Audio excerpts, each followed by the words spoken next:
예전에 여러분도 아마 아는 CF일 겁니다. 어떤 화장품으로 유명한 회사죠? 그죠? 네. 뭐예요? 네. 자, 화장품으로 유명한 회사, 로레알. 로레알 하면 딱 떠오르는 그 구절 있잖아요. 이렇게 뭐가, 문구. 그렇죠. 맞아요. 한 모델이 나와서 화장품을 막 광고합니다. 그래서 그 모델이, 이거는 뭐 어떤 제품이고요, 뭐 어떻고요 하면서 막 이렇게 우리 CF 보는 것처럼 막 합니다. 그런데 그 모델이 맨 마지막에 하는 말이 뭐예요? 아까 얘기한 거? 전 소중하니까요. 전 소중하니까요. 그게 화장품의 마지막 문구예요. 그게. 오늘 설교를 준비해서 문득 그 CF가 딱 생각이 나는 거예요. 그래서 얼른 인터넷에 찾아봤습니다. 로레알. 딱 치니까 바로 나와요. 네, 모델이 고소영이었더라고요. 네. 그래서 제가 그 광고를 딱 보면서 한번 쭉 보면서 광고를 딱 보고 나서 딱 깨달은 게 있었습니다. 이 광고를 볼 때 뭐 다른 거는 아무것도 뭐 귀에 들어오지 않아요.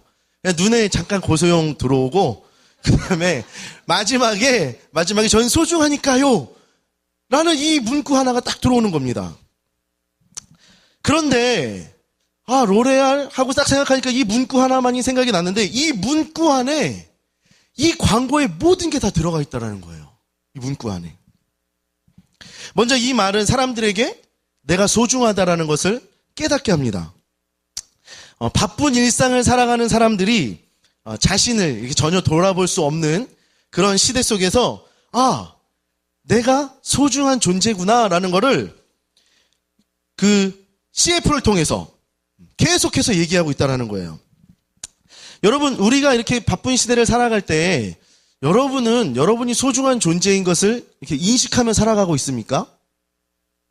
하루에 여러분들은 여러분 자신에게 나는 하나님이 나를 소중한 존재로 만들어주셨어. 그래, 나는 정말 하나님의 귀한 자녀야. 그래, 나는 정말 소중해. 라고 말하시는 분 계십니까? 계세요? 안 계시죠? 저도 곰곰이 생각해 봤어요. 그럼 나는 정말 소중한 존재야. 그럼 난 정말 귀하지. 난 하나님의 자녀라고 얘기를 내 입을 열어서 얘기한 적이 몇 번이나 있을까를 생각해 봤더니 이번 한 달 동안에 정말 거짓말을 하나도 안 보태고 단 한 번도 없었어요. 단 한 번도 없었어요.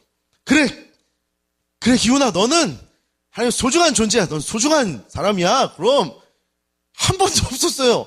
그냥 아침에 일어나면 새벽 예배 나와서 새벽에 기도하고 가서 운동하고 와서 또 업무 시작하고 또 말씀 보고 기도하고 찬양하고 또 예배 드리고 또 다음날 아침에 찬양 일어나서 그렇게 매일매일 하루하루를 살아갔지 나한테 그래 너는 소중한 존재야 라고 말해본 적이 한 번도 없더라는 거예요. 그냥 열심히 살아온 것 같기는 한데 그 속에서 하나님이 나를 소중한 존재로 만드셨다는 것을 인식하지 못하고 살았습니다. 그런데 이 광고는 하루에도 수십 번씩 나오면서 사람들에게 계속 얘기하는 거예요. 전 소중하니까요. 전 소중하니까요. TV 딱 키면 전 소중하니까요. 라디오 들으면 전 소중하니까요. 계속 얘기해 주는 거예요. 그러면서 사람들에게 말하는 거예요. 당신은 소중합니다. 이게 첫 번째 이 광고 안에 들어있는 메시지였고, 두 번째는 이 전 소중하니까요 라는 이 한 문구에는 그래서 우리 제품은 다릅니다. 이거라는 거예요. 똑같은 화장품인 것처럼 보이지만 결코 아닙니다. 라는 거를 말해주는 거예요. 당신은 소중하기 때문에 뭔가 달라도 다른 우리 제품을 사용하셔야 합니다. 당신과 같이 소중한 존재는 아무 제품이나 사용해서는 안 됩니다. 우리 제품은 다른 제품과 차원이 틀립니다. 이게 그 문구 안에 들어가 있다라는 거예요. 소중하니까. 근데 소중한 사람이 쓰는 거라고? 그 안에 우리 제품은 틀려요. 소중한 사람 쓰세요. 라고 계속해서 얘기하고 있다라는 거예요. 왠지 이 제품을 쓰면 조금 더 내 피부가 탱탱해질 것 같고 내 주름이 펴질 것 같고 왠지 더 나아질 것 같은 그런 마음을 광고를 통해서 계속 심어준다라는 거예요. 이 두 가지를 발견하면서 제가 깨달은 게 있습니다. 하나님이 우리를 소중한 존재로 만들어주셨고 세상과 구별해 줬는데 왜 우리는 그 소중한 존재에 맞는 또 구별해 주신 특권을 인식하지 못하고 살아가고 있을까 하는 것이었습니다. 여러분, 예수님 믿으십니까? 진짜 믿으세요? 예수님이 정말 여러분의 구원자 되십니까? 진짜 구원자이십니까? 여러분은 하나님의 귀한 자녀입니까? 진짜 귀한 자녀예요? 네. 그렇다면 여러분은 세상과 구별된 사람입니다. 하나님이 나의 구원자가 맞으시다면, 그걸 믿는다면, 내가 그의 자녀라면 우리는 세상과 구별된 사람입니다. 즉 하나님께서 세상으로부터 우리를 갈라 놓았다라는 뜻입니다. 이 세상 속에서 뭔가 달라도 다른 그 사람들이 바로 우리라는 것입니다. 오늘 이 민수기 6장을 처음부터 이렇게 쭉 보시면요, 아마 여러분의 성경책 그 6장 위에 보시면 나실인의 법이라고 써 있을 거예요. 나실인의 법. 구약 시대에도 우리와 같이 뭔가 달라도 다른 사람이 있었습니다.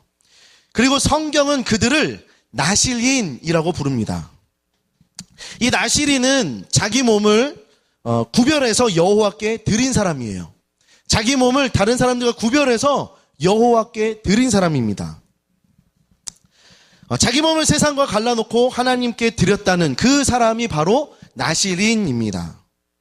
그들에게 금지된 법이 있었습니다. 첫 번째는 포도주나 독주를 먹지 말 것. 두 번째는 삭도를 머리에 대지 말 것. 삭도, 뭔지 아시죠? 칼. 어저께 리더반 하는데 삭도가 뭐예요? 그랬더니 우리 김다영 전사님이 얘기해 주셨습니다. 삭둑칼 삭자. 칼도 삭둑하는 칼. 칼이에요, 칼. 머리 미는 칼. 그 칼을 대지 말라는 거예요, 머리에. 마지막으로 시체를 가까이 하지 말아라. 이 세 가지가 나실인에게 금지된 법이었습니다. 그들은 부정한 모든 것을 버리고 자기 몸을 구별하는 모든 날 동안 하나님 앞에서 거룩하게 있었어야 돼요.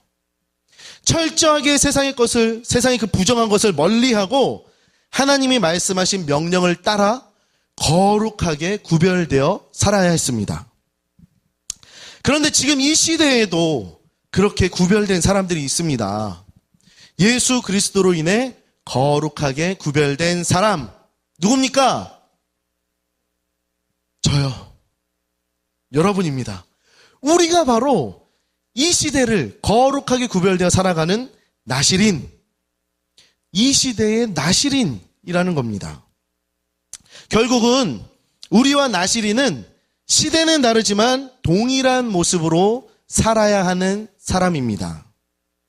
하나님 앞에서 거룩하게 구별되어 살아야 하는 사람, 즉 우리가 바로 이 시대의 나실인입니다. 자, 그렇다면 어떻게 살아가는 것이 나실인의 삶입니까?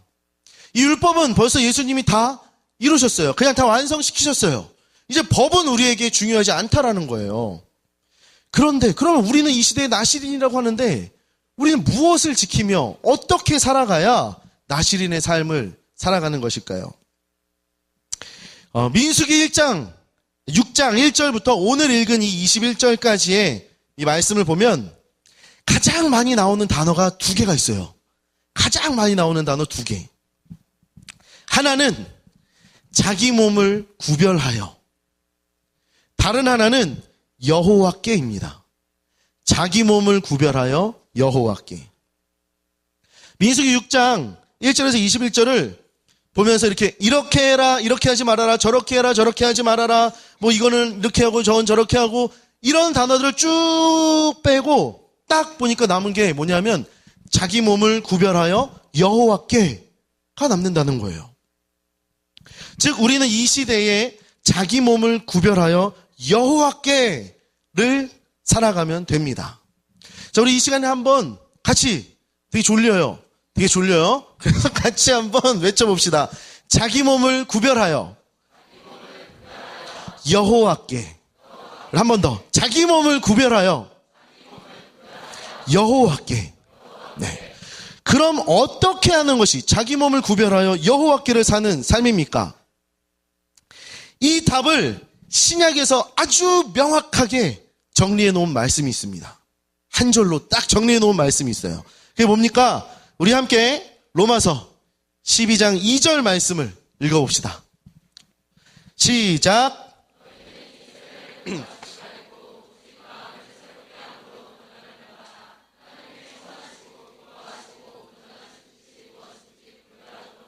네, 이겁니다. 이거. 구약 당시 여호와께 자신을 드렸던 이 나실인들은 모든 사람들과 철저하게 구별되었습니다.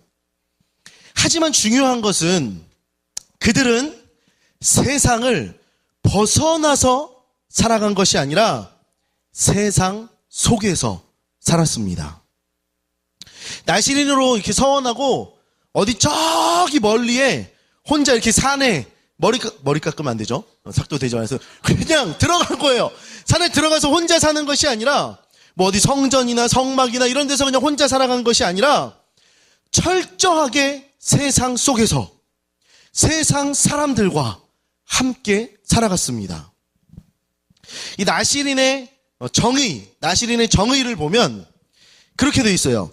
나실인은 그들의 일정 기간 또는 평생 자신을 주께 드리고 그 서원 중에 포도주와 독주를 끊고 머리털을 자르지 않으며 사체에 접촉하지 않고, 여기가 중요해요. 여기가. 그렇다고 세상을 버린 사람으로 되지 않고서 세상 중에 살면서 신성함을 간직했다.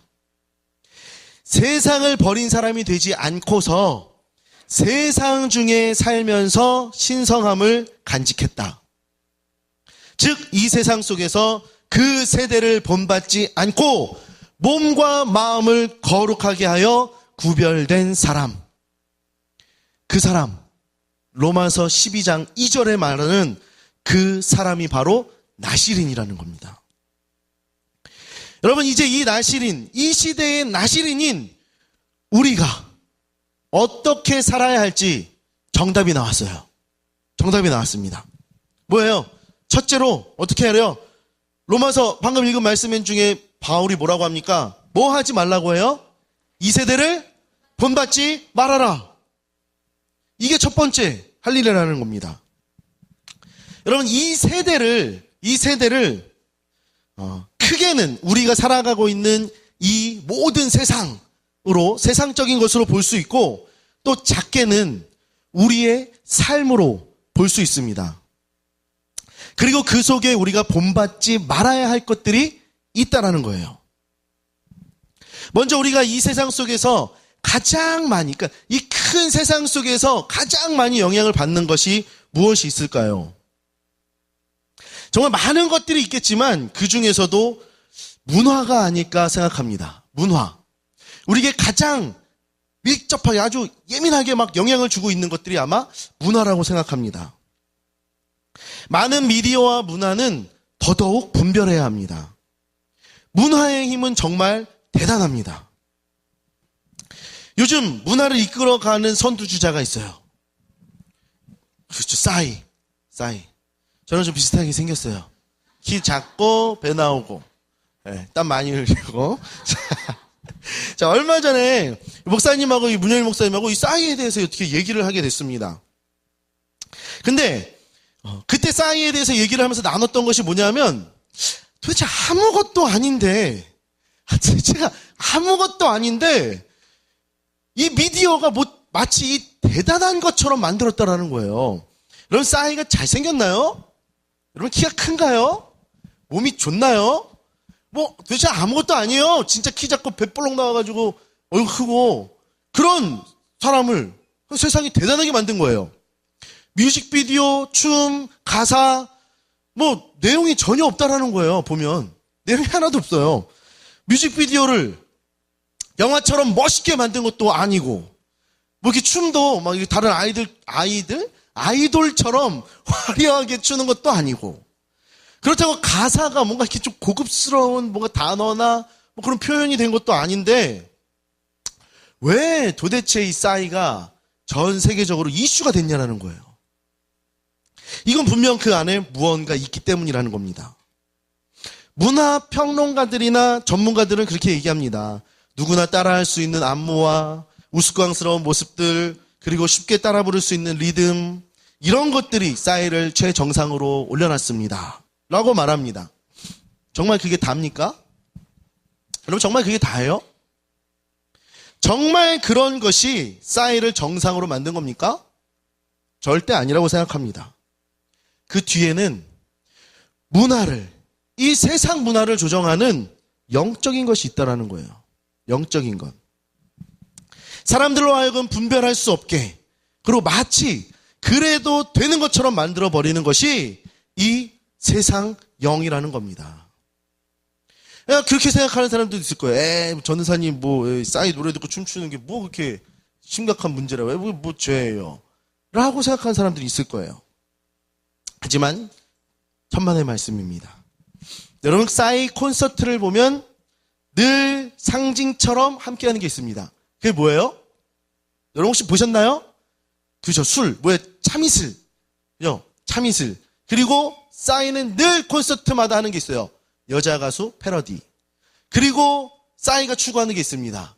신나게 놀고 즐겨라. 이것이 싸이의 상징입니다. 술과 여자와 신나게 즐겨라. 말 다 한 거예요. 술과 여자와 신나게 즐겨라. 이것 말고도 제가 이렇게 싸이에 대해서 이렇게 좀 보면서 막 여러 가지 이렇게 분별하고 이렇게 좀 이렇게 알아본 게 있는데, 그 얘기하면 너무 이렇게 오늘 설교에서 하나님보다 싸이가 더 많이 등장할 것 같아서 오늘은 여기까지만 얘기하고, 진짜 아무튼 그거를 보면서 참 심각함을 느꼈습니다. 그런데 저도 싸이가 저 대학교 1학년 때 데뷔를 했어요. 제 대학교 1학년 때 저도 그의 그 우스꽝스러운 모습, 막 재밌는 노래, 막 춤 이런 거 막 보면서 막 듣고 부르고 막 너무 좋아했었습니다. 하지만 그때는 분별이 되지 않았어요.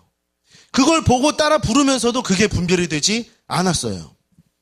그가 어떠한 사상을 갖고 있는지, 어떤 마인드를 가지고 있는지 전혀 분별되지 않았습니다. 어쩌면 분별을 해야 되는지조차도 몰랐습니다. 그냥 세상을 따라 좋아하고 세상을 따라 즐기기에 바빴지, 그것이 지금 이 시대에 주는 메시지가 무엇인지, 그 안에 어떤 영적인 것이 있는지 전혀 생각하지 않았습니다. 여러분, 요즘 나오는 거의 대부분의 가요의 가사는 음란함이 담겨 있어요. 그리고 그 음란함을 상징적으로 담아서 가사로 만들어서 따라 부르게 하고 있다는 겁니다. 더 자극적인 영상, 더 극단적인 가사와 안무, 의상, 이런 것들로 사람들을 현혹하게 하고 있다는 겁니다. 여러분 중에 여러분 가요 많이 들으시잖아요. 그 가요를 들을 때 이 가사가 도대체 무엇을 의미하는지, 어떤 의미가 담겨 있는지 생각하고 부르시는 분 계십니까? 이 가사가 무엇을 의미하고 있는지 분석해보고 분별해보고 그리고 따라 부르시는 분 있냐라는 거예요. 아마 거의 없을 겁니다. 알면 안 듣겠죠. 그리고 어디 이 문화뿐입니까? 세상에 문화만 있습니까? 정치도 있고 사회도 있고 경제도 있고, 당장 여러분 눈앞에 있는 취업과 학업과 모든 삶 속에서 세상이 원하는 것들로 가득가득 채워져 있다는 겁니다. 이런 세상 속에서 우리는 그것들을 따라가는 것이 아니라 그것이 무엇을 말하고 있는지를 분별해야 합니다. 세상이 원하니까가 아니라 세상이 원한다 해도가 되어야 합니다.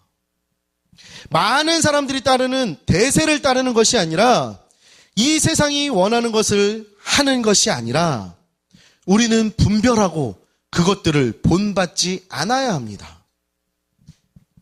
다음으로 작게는 우리의 삶입니다. 우리의 삶.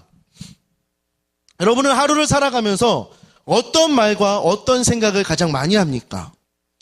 자, 긍정적인 말 아니면 부정적인 말, 세워주는 말 아니면 무시하고 깎아내리는 말, 사랑의 말, 정죄의 말, 감사와 기쁨의 고백, 불평과 불만의 소리. 여러분은 어떤 말과 어떤 생각을 하면서 살아가고 계십니까? 아마 제가 이 전자에 얘기했던 것들보다 후자에 말했던 것을 더 많이 말하고 생각하며 살아갈 것입니다. 부정적이고 정죄하고 불평하고 불만을 말하는 소리가 우리의 입에서 더 많이 나오는 것이 지금 우리의 모습이 아닐까 생각합니다. 그리고 입에서 나왔다라는 건 곧 그런 감정과 생각이 우리 안에 가득하다라는 것을 의미하는 것이겠죠. 저도 그럽니다. 저도 이렇게 좀 부정적이고 그런 이렇게 감정들 좀 많아요. 은유를 키우면서 참 많은 마음들이 오갑니다. 얘를 밥 한번 먹이려고 하면 전쟁을 치러야 돼요. 또 찡찡대기 시작하면 무슨 말을 해도 듣지를 않아요. 예배 시간이 막 점점 가까워오고 있는데 빨리 교회를 가야 되는데 얼른 정리하고 빨리 집을 나가서야 되는데 은유가 저한테 그럽니다. 아빠 잠깐만.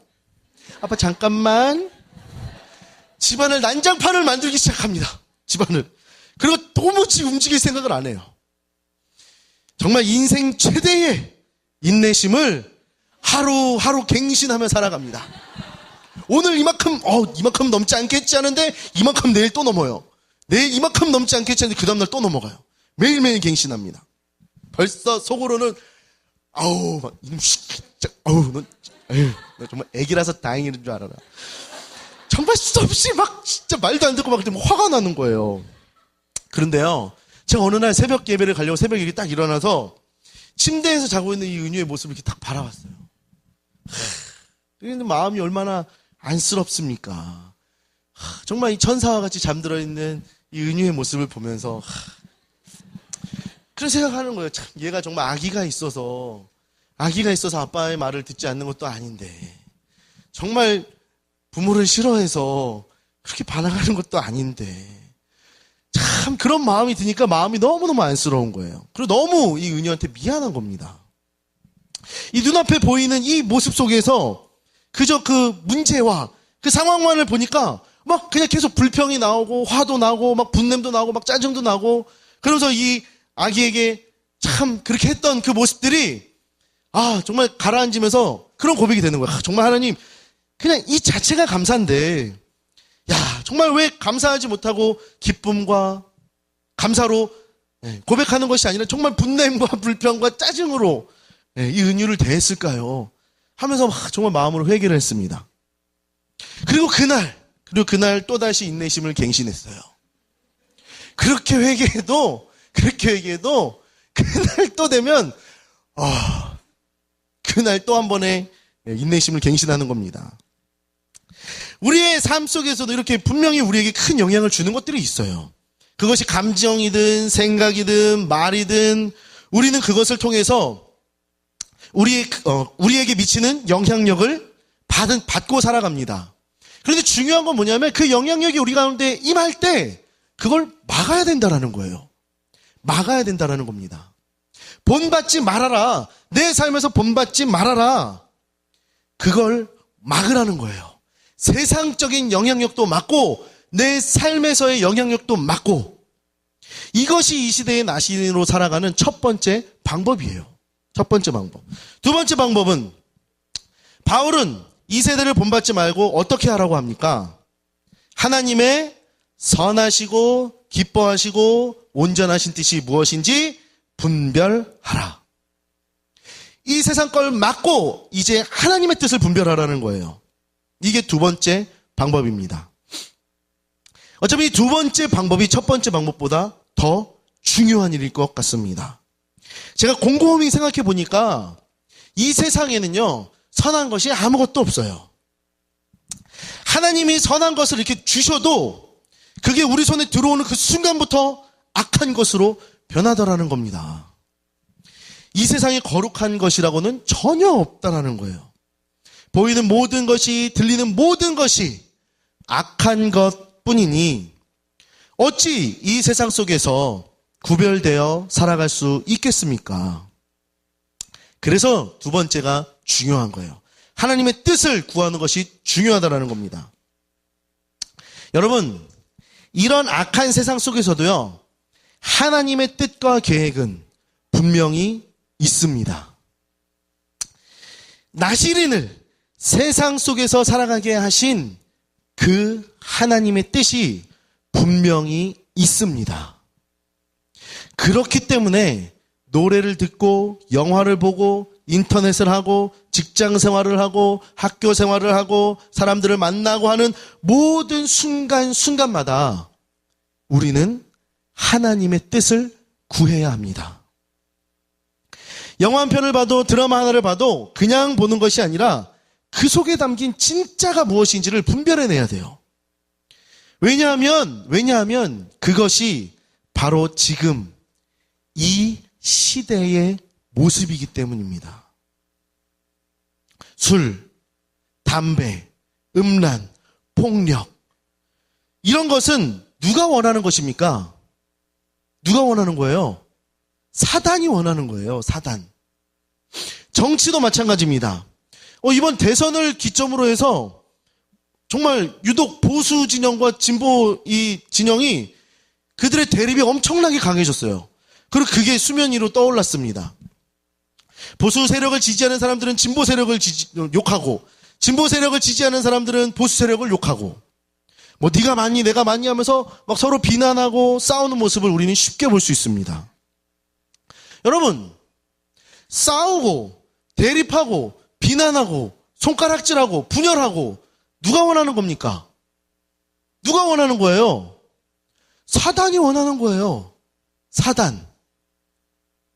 또한 우리 삶 속에서도 마찬가지입니다. 우리 삶을 비관하고 불평하고 분노하고 정죄하고 미워하는 마음은 누가 원하는 겁니까? 누가 원하는 거예요? 답을 계속해서 얘기하잖아요. 사단이 원하는 거예요. 사단. 즉 우리가 이 세대를 본받지 않고 거룩한 주님의 백성으로 살아간다는 것은 누구와의 전쟁입니까? 사단과의 전쟁이에요. 사단과의 전쟁. 여러분, 우리가 거룩해지고 싶다고 해서 거룩해질 수 있습니까? 과연 우리의 힘으로 우리는 늘 거룩한 모습으로 살아갈 수 있습니까? 여러분의 힘으로 살아갈 수 있나요?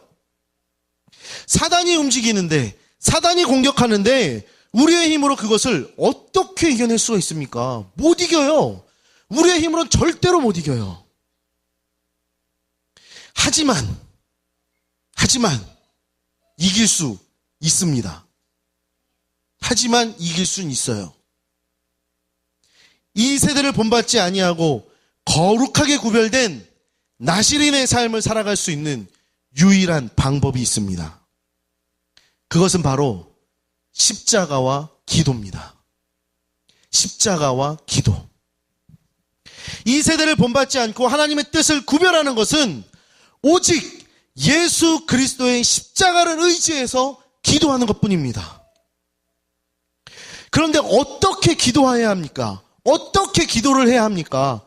그렇게 싸우려면 우리는 어떻게 기도해야 됩니까? 오늘 말씀에 보면 힘이 미치는 대로 하려니와, 나시린은 그들이 서원한 것을 힘이 미치도록 지키라는 거예요. 나시린은 자기의 몸을 구별해서 하나님께 드리도록 힘이 미치도록 그 법을 따르라는 거예요. 이 세상 속에서 구별된 자기의 삶을 살아가기 위해서 힘을 다하라는 겁니다. 지금 우리에게는 동일한 말로 모든 힘을 다해서 기도하라라는 거예요. 모든 힘을 다해서 내 힘이 미치도록 기도하라라는 겁니다. 우리의 힘으로 할 수 있는 것은 우리의 힘으로 할 수 있는 것은 아무것도 없습니다. 우리의 힘으로 할 수 없는 이 땅에서의 거룩한 삶을 위해서 우리는 우리가 가진 모든 힘을 다해 기도해야 합니다. 하나님의 도우심을 구해야 합니다. 모든 사람이 세상을 따라가고 모든 세상의 문화를 따르고 스펙을 쌓고 자기만을 위해서 살아갈 때 우리는 주 예수 그리스도의 그 피 묻은 십자가, 그 십자가를 붙들고 살아가야 합니다. 모든 순간 속에서 우리 주님을 바라보며 살아야 합니다. 이 더럽고 악한 세상 속에서 거룩한 자로 살아갈 수 있도록 주님의 능력과 인도하심이 우리 가운데 임하도록 우리는 힘을 다해 기도해야 합니다. 예수님의 핏값으로 사신 우리는, 여러분은 존귀하고 소중한 존재입니다. 하나님께서 애지중지하시면서 아끼고 사랑하는 존재입니다.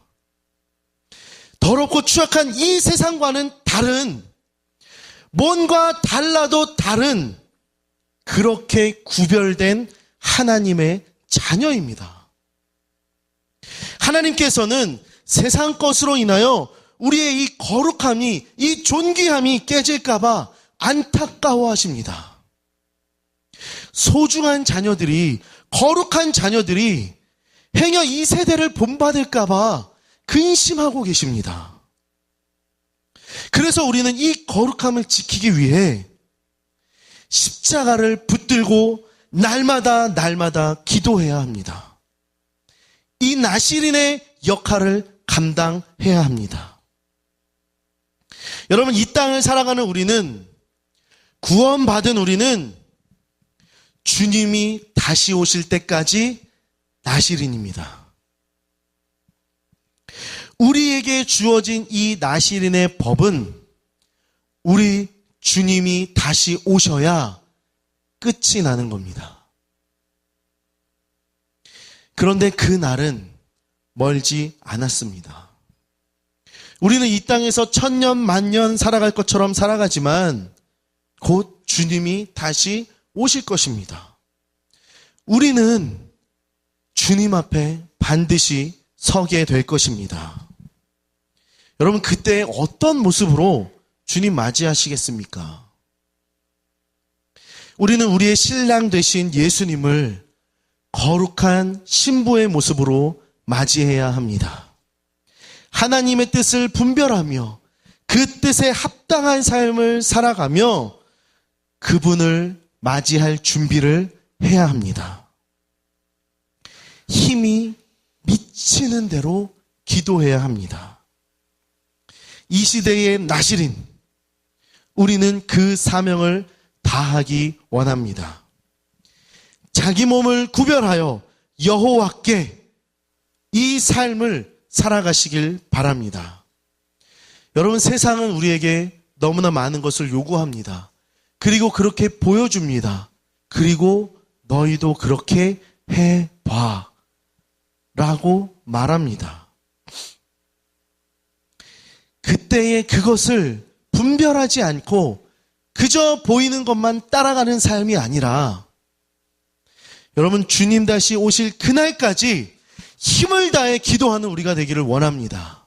이 땅에서 거룩한 자로 살아남기 위하여, 거룩한 신부의 모습으로 주님을 맞이하기 위하여 힘을 다해 기도하기를 원합니다.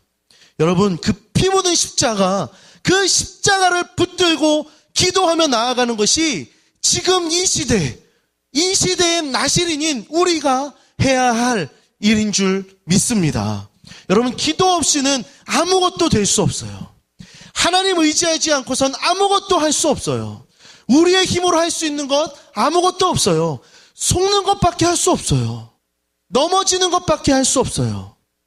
우리가 할 수 있는 것은 그 전능하신 하나님의 도우심을 구하는 것, 그거 외에는 우리가 할 수 있는 것이 이 땅에선 아무것도 없다라는 겁니다. 여러분, 복음을 붙들고 살아가시길 바랍니다. 여러분, 기도하며 살아가시길 바랍니다. 예수 그리스도의 그 십자가를 붙들고 살아가시길 바랍니다. 거기에 능력이 있고 생명이 있고 힘이 있고 거룩함이 있습니다.